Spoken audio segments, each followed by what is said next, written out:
டியா டோஃபுவுடன் kids ஹட்டை பார்த்து மகிழுங்கள்.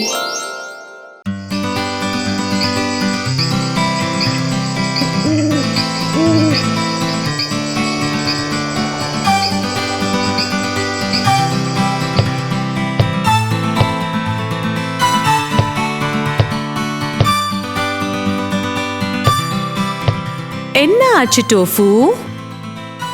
தூக்கம் வரலை. ஒரு கதை சொன்னால் தூக்கம் வருமா? சொல்லு பார்க்கலாம்.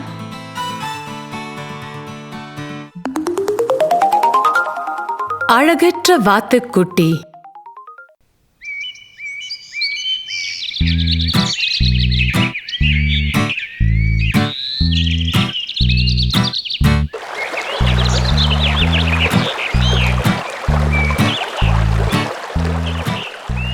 ஒரு சமயம் ஒரு அழகிய குட்டையில் அழகான வாத்து தம்பதி இருந்தன. தங்களின் குஞ்சுக்கள் முட்டைகளிலிருந்து வெளியே வரப்போவதை நினைத்து சந்தோஷமாக இருந்தன. அப்பா வாத்துக்கு தன் குஞ்சுகளை பார்க்க ஆர்வமாக இருந்தது. அதனால் அது பதட்டத்தோடு இங்கும் அங்கும் சுற்றியது.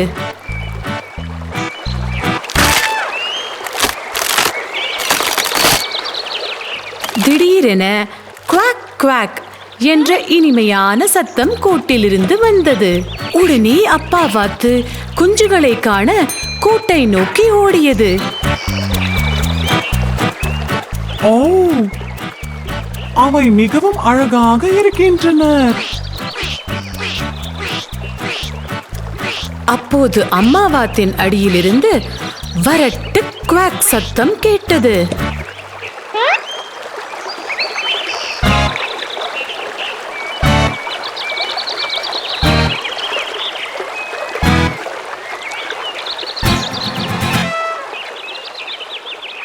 நீ வெளியே போய் அசிங்கமாக இருக்கிறாய். நீ எங்கள் குழந்தையாக இருக்க முடியாது.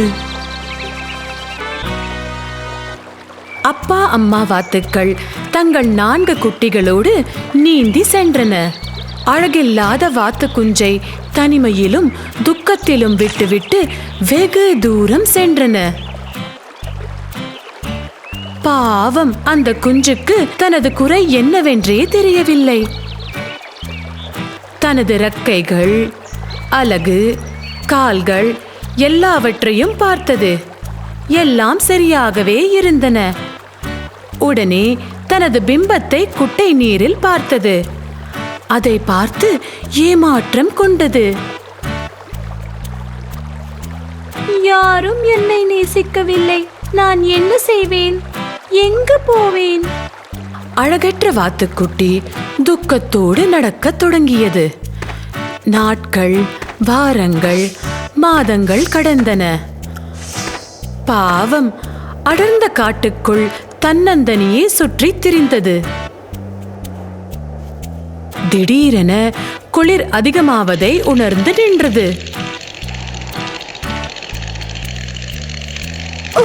குளிர்கிறது. வெப்பமுள்ள வீடு இருந்தால் நன்றாக இருக்கும்.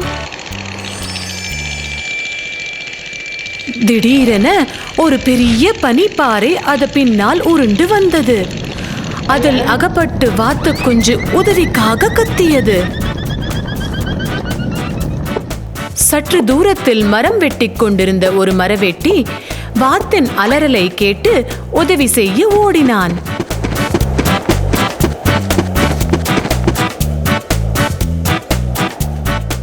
ஓ பாவம், வா, உனக்கு சூடான பானம் வேண்டும்.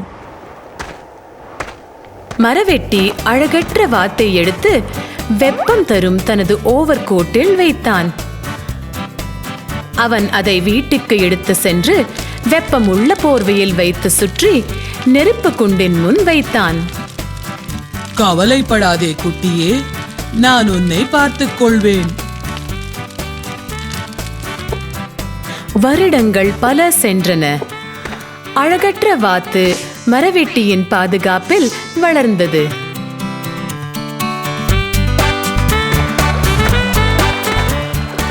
ஒன்றில் மட்டுமே அது உறுதியாக இருந்தது. ஒருபோதும் தன் பிம்பத்தை மீண்டும் பார்க்கவில்லை.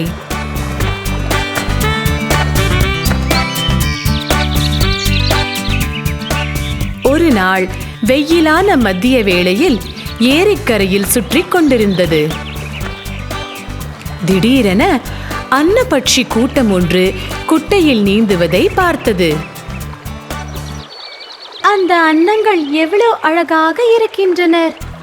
நானும் அழகான வாத்தாய் இருந்திருக்கலாம். நான் அழகற்று இருப்பதால் எனக்கு நண்பர்கள் இல்லை. என்னை தனிமை வாட்டுகிறது. அன்னப்பட்சிகள் தன்னை நோக்கி வருவதை திகப்புடன் பார்த்தது. இவ்வளவு அழகான அன்னத்தை இதுவரை பார்த்ததில்லை. ஹே, நாங்கள் உன்னை இங்கே பார்த்ததில்லை. இந்த இடத்திற்கு நீ புதிசா? இல்லை, நான் பக்கத்தில் ஒரு மரவேட்டி கூட இருக்கேன். நான் அடிக்கடி வெளியே வருவதில்லை. ஏன் அப்படி? ஏனென்றால் நான் அழகற்ற வாத்து.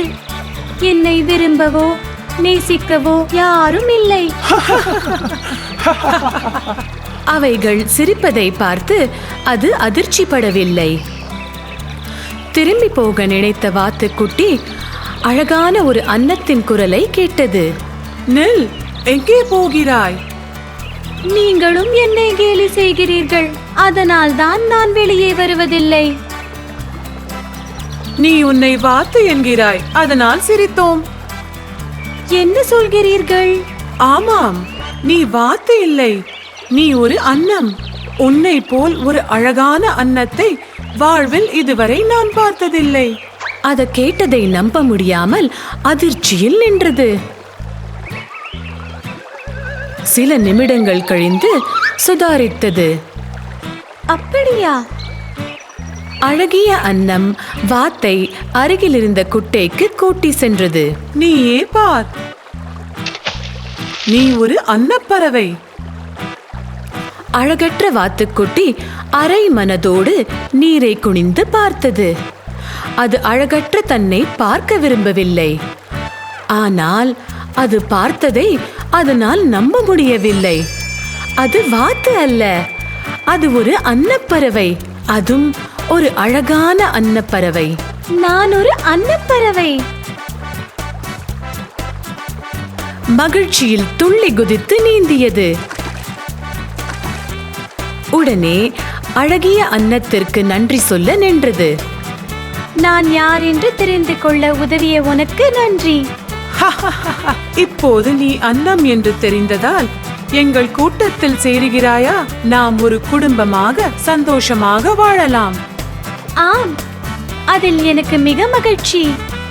பின் அழகற்ற வாத்துக்குட்டி என்று நினைத்திருந்த அந்த அழகான அன்னம் நீரில் மற்ற அன்னங்களோடு சேர்ந்து குதித்து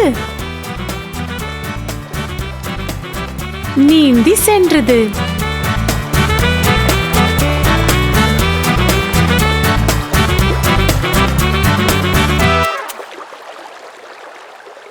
பாவம், அந்த வாத்து வாத்தே இல்லை, அது ஒரு அன்னப்பறவை.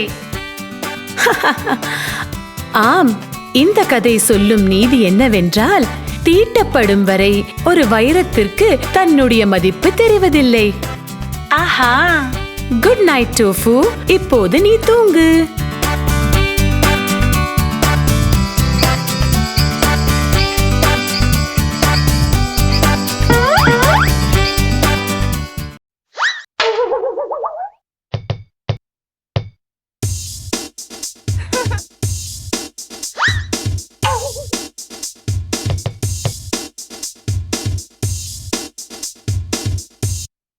டியா, இது என்னால் முடியாது.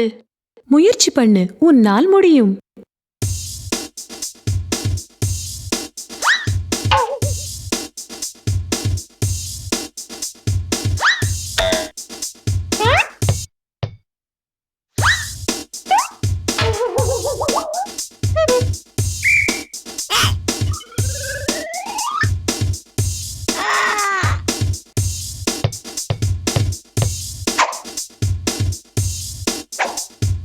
டியா, இதுவோ உயரம், நானோ குள்ளம்.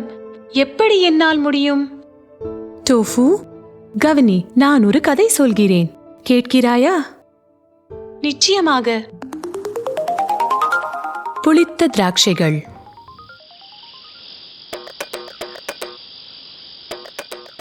ஒரு சமயம் ஒரு காட்டில் நரி ஒன்று இருந்தது. அது உணவிற்காக காட்டெங்கும் சுற்றி அலைந்தது. நான் மிகவும் பசியாக உள்ளேன், எனக்கு உணவு வேண்டும்.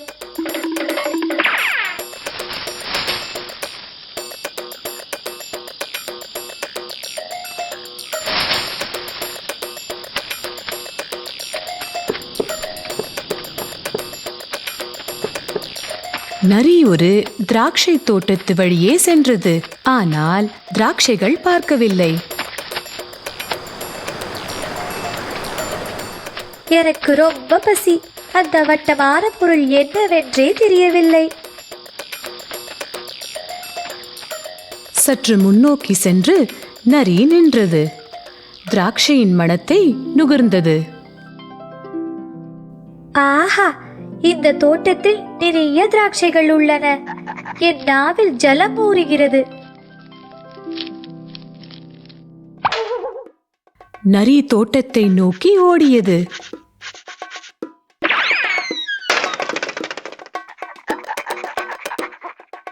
நரி திராட்சையை பறிக்க துள்ளியது.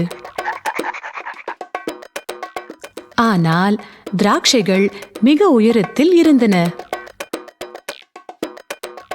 பல முறை முயன்றும் முயற்சிகள் வீணாயின. மீண்டும் ஒரு முறை திராட்சைகளை தொட முயன்றது. ஆனால் முடியவில்லை. நான் மிகவும் களைப்பாக உள்ளேன். இந்த திராட்சைகள் மிக உயரத்தில் உள்ளன. எப்படியும் என்னால் முடியாது. திராட்சைகளை எப்படி பறிப்பது என்று வெகு நேரம் அங்கு உட்கார்ந்து யோசித்தது. திடீரென எழுந்து தனக்குள் சொல்லிக் கொண்டது, அந்த திராட்சைகள் புளிக்கும். எனக்கும் திராட்சை பிடிக்காது. அவற்றை தின்ன நான் ஏன் கஷ்டப்பட வேண்டும்? திராட்சைகளை பறிக்க முடியாத நரி தனக்கு தானே சமாதானம் சொல்லி சென்றது.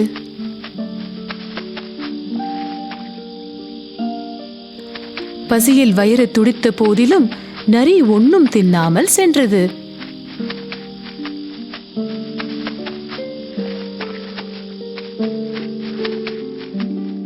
டோஃபு நரி தான் தோல்விக்கு போலி சமாதானம் சொல்லிக்கொண்டு வெறும் கையோடு சென்றது.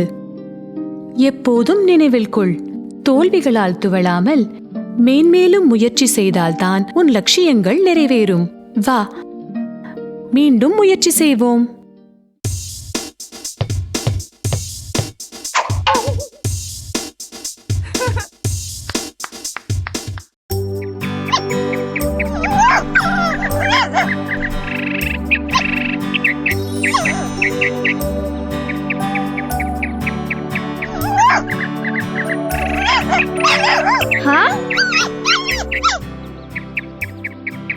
டோஃபு, நீ அந்த பாவப்பட்ட நாய்க்கு உதவ வேண்டும். ஏன் டியா? பொறு, ஒரு கதை மூலம் அதை சொல்கிறேன். சிங்கமும் சுண்டலியும்.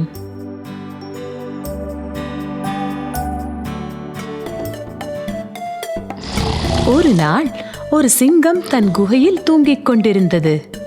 ஒரு சுண்டலி அதன் அருகில் விளையாடிக் கொண்டிருந்தது.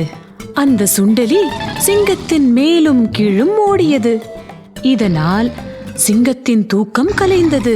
கோபம் கொண்ட சிங்கம் சுண்டலியை பிடித்து சொன்னது, ஏ சுண்டலி, என்ன தைரியம் இருந்தால் என் தூக்கத்தை கலைப்பாய்? உன்னை கொல்கிறேன் பார். பயந்து போன சுண்டலி சிங்கத்தை பார்த்தது. மிருக மகாராஜா, என்னை மன்னியுங்கள். நான் ஒரு அற்ப ஜந்து. என்னை கொல்லாமல் போக விடுங்கள். வருங்காலத்தில் நான் பிரதி உபகாரம் செய்வேன். அதை கேட்டு இந்த சுண்டலியால் என்ன உதவி செய்ய முடியும் என்று வியந்த சிங்கம் சுண்டலியை போகவிட்டது.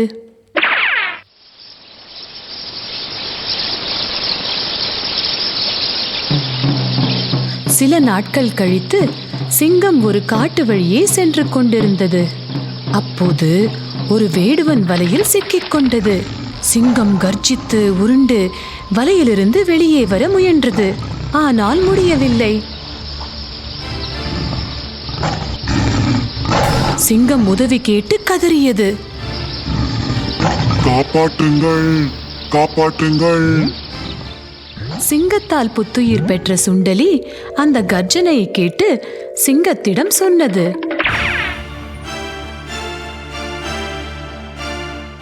கவலைப்படாதே நண்பா, நான் உன்னை காப்பாற்றுகிறேன்.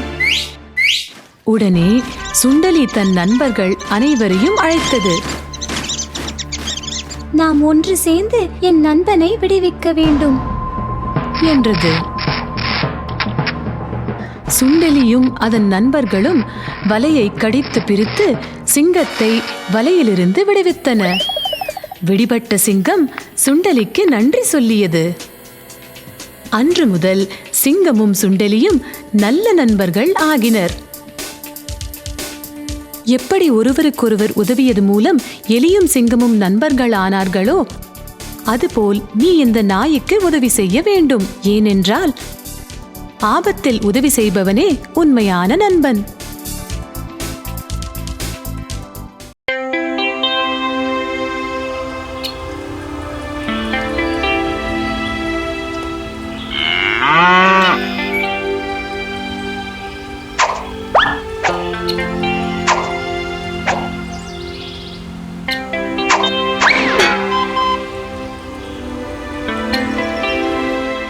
டோஃபு, என்ன செய்கிறாய்?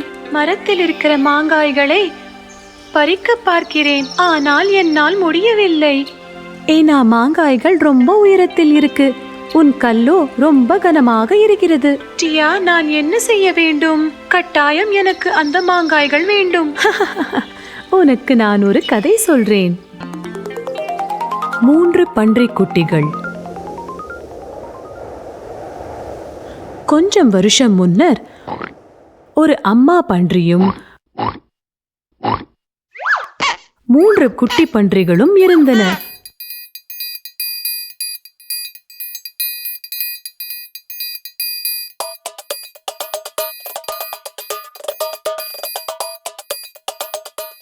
ஒரு நாள் அம்மா பன்றி தன் குட்டிகளிடம், நீங்க சொந்த வீடு கட்டுற அளவுக்கு வளர்ந்துட்டீங்க.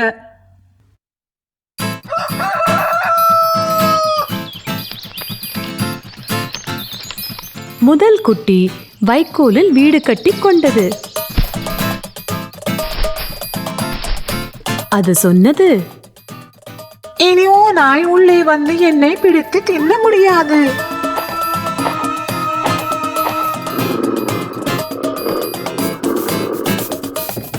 இரண்டாவது குட்டி கொம்பு குச்சிகளால் முதல் குட்டி வீட்டை விட பலமான வீட்டை கட்டியது. அது சொன்னது, இனி ஓ நாய் உள்ளே வந்து என்னை பிடித்து தின்ன முடியாது. மூன்றாவது குட்டியோ செங்கலால் இரண்டாவது குட்டி வீட்டை விட பலமான வீட்டை கட்டியது.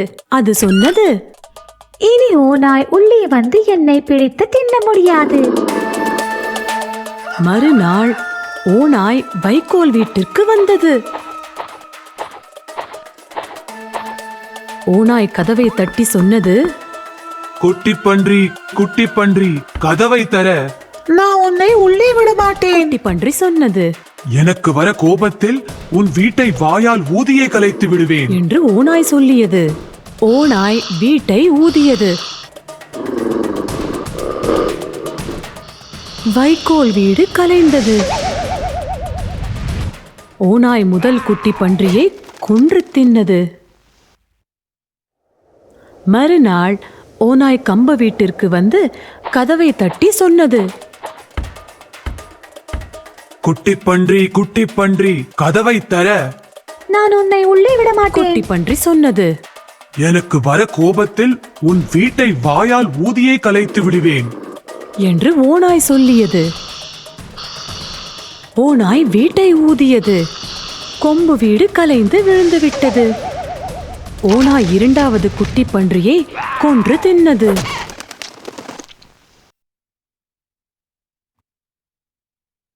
மறுநாள் ஓநாய் செங்கல் வீட்டிற்கு வந்தது.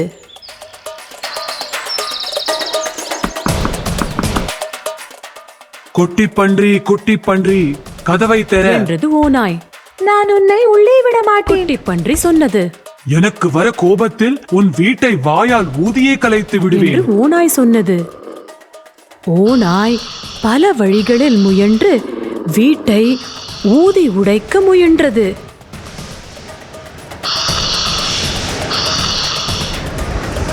ஆனால் அதனால் முடியவில்லை. பல மணி நேரம் முயன்றது. ஆனால் வீடு பலமாக இருந்ததால் உடைக்க முடியவில்லை. ஓநாய் புகைப்போக்கி வழியே நுழைய முயன்றது. ஆனால் புத்திசாலியான மூன்றாவது குட்டிப்பன்றி ஒரு அகன்ற பெரிய பானையில் வெந்நீரை நிரப்பி புகைப்போக்கியின் அடியில் வைத்தது. ஓநாய் பானையில் விழுந்து இறந்தது. புத்தியுள்ள மூன்றாவது குட்டி ஓநாயிடமிருந்து ஆயுதம் பயன்படுத்தாமல் அறிவை பயன்படுத்தி தப்பியது. அதைப்போல் உன்னால் செய்ய முடியுமா?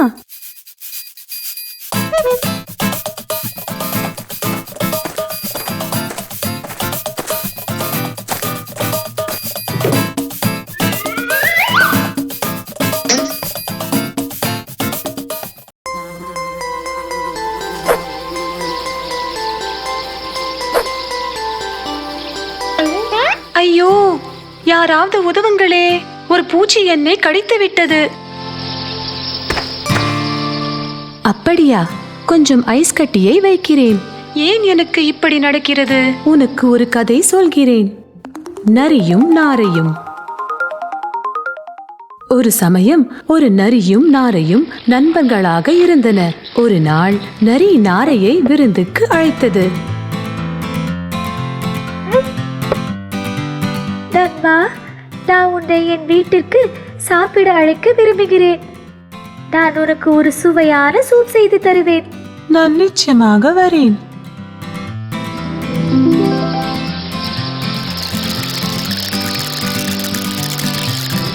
சொல்லியபடியே நரி ஒரு சுவையான சூப் செய்தது. அந்த கெட்டிக்கார நரி கீழ்த்தனமான ஒரு தந்திரம் செய்தது. அன்று மாலை நாரை வந்தபோது நரி ஆழமற்ற பாத்திரத்தில் சூப் கொடுத்தது.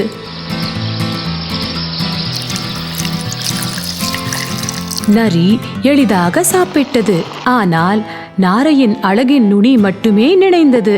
அதனால் சூப் குடிக்க முடியவில்லை. நானே இந்த சுவையான சூப் செய்தேன். விரும்பி அதை குடி நீ.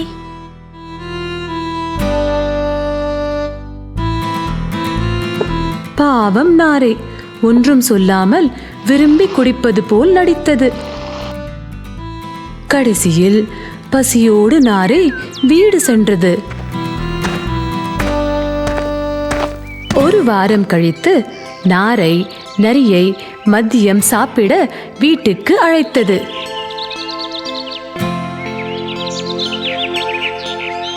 நரியே, என் வீட்டில் சாப்பிட வருவாயா?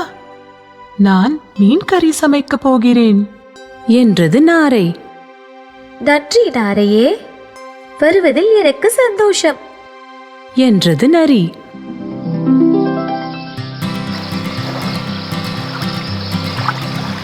நாரை சுவையான மீன் உணவு செய்தது.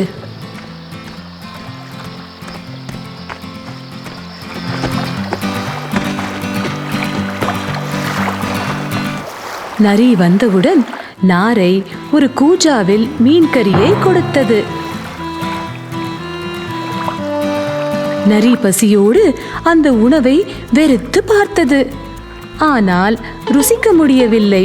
தன்னுடைய தடித்த நீண்ட மூக்கை கூஜாவில் நுழைத்து நரியால் சாப்பிட முடியவில்லை. கூஜாவின் வெளிப்புறத்தை மட்டுமே நக்க முடிந்தது. நண்பா, உணவு ருசியாக இருந்ததா? அது உனக்காகவே நான் தயார் செய்தது என்று நாரை கேலி சிரிப்போடு கேட்டது. நரிக்கு தான் நாரைக்கு செய்த ஈனச் செயல் நினைவுக்கு வந்தது. புத்திசாலி நாரை தனக்கு நல்ல பாடம் கற்பித்ததை உணர்ந்தது. நாரை தன் உணவை உணர்ந்தது. பார்த்திருந்த நரி பசியோடு வீடு சென்றது.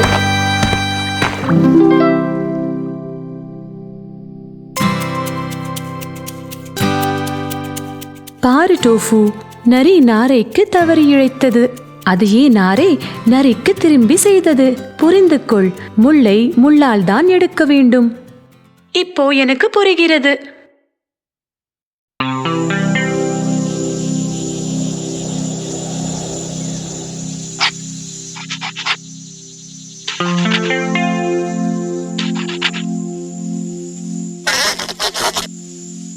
என்ன ஆச்சு டோஃபு?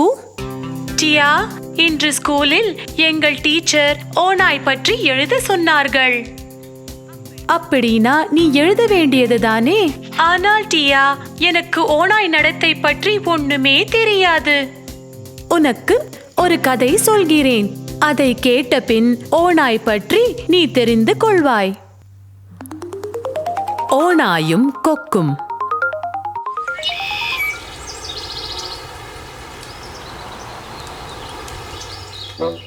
ஒரு நாள் பசியோடு இருந்த ஒரு ஓநாய் தன்னுடைய இரையை வேகமாக தின்று கொண்டிருந்தது. அப்போது அதன் தொண்டையில் ஒரு எலும்பு துண்டு சிக்கிக் கொண்டது.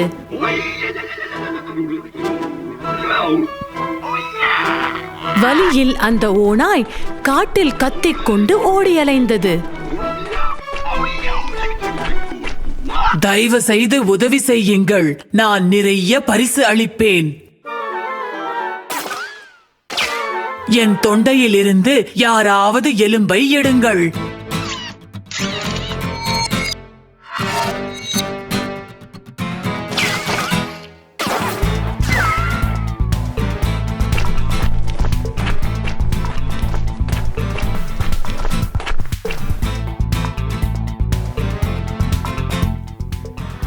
அந்த வழியே சென்ற ஒரு கொக்கு ஓநாய் மேல் இரக்கம் கொண்டது.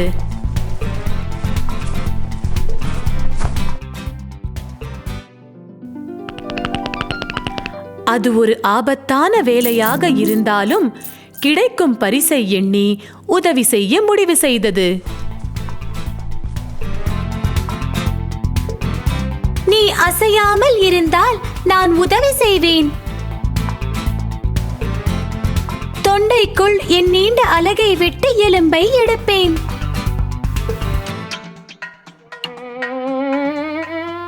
சொன்னபடியே கொக்கு தன் வேலையை செய்து முடித்தது. எனக்கு என் பரிசை கொடு. பரிசா? என்ன பரிசு? பேராசை பிடித்த கொக்கே, உன் தலையை என் தொண்டையில் விட்டாய். நான் உன்னை திங்காமல் தீங்கு செய்யாமல் வெளியே விட்டேன். அதுதான் உனக்கு பரிசு. ஓடிப்போ, இல்லை என்றால் நசுக்கி விடுவேன். ஏமாற்றத்தோடு கொக்கு அங்கிருந்து சென்றது. இருந்தாலும் ஒரு உயிரை காப்பாற்றிய சந்தோஷம் அதற்கு இருந்தது.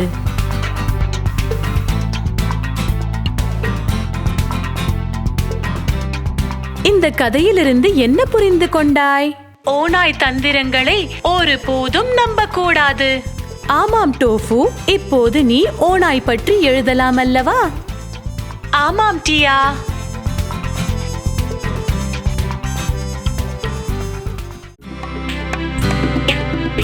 உங்களுக்கு பிடித்தமான ரைம்ஸ், கதைகள் மற்றும் பலவற்றிற்கும் கிட்செட்டில் சேருங்கள். இங்கே சப்ஸ்கிரைப் செய்யுங்கள்.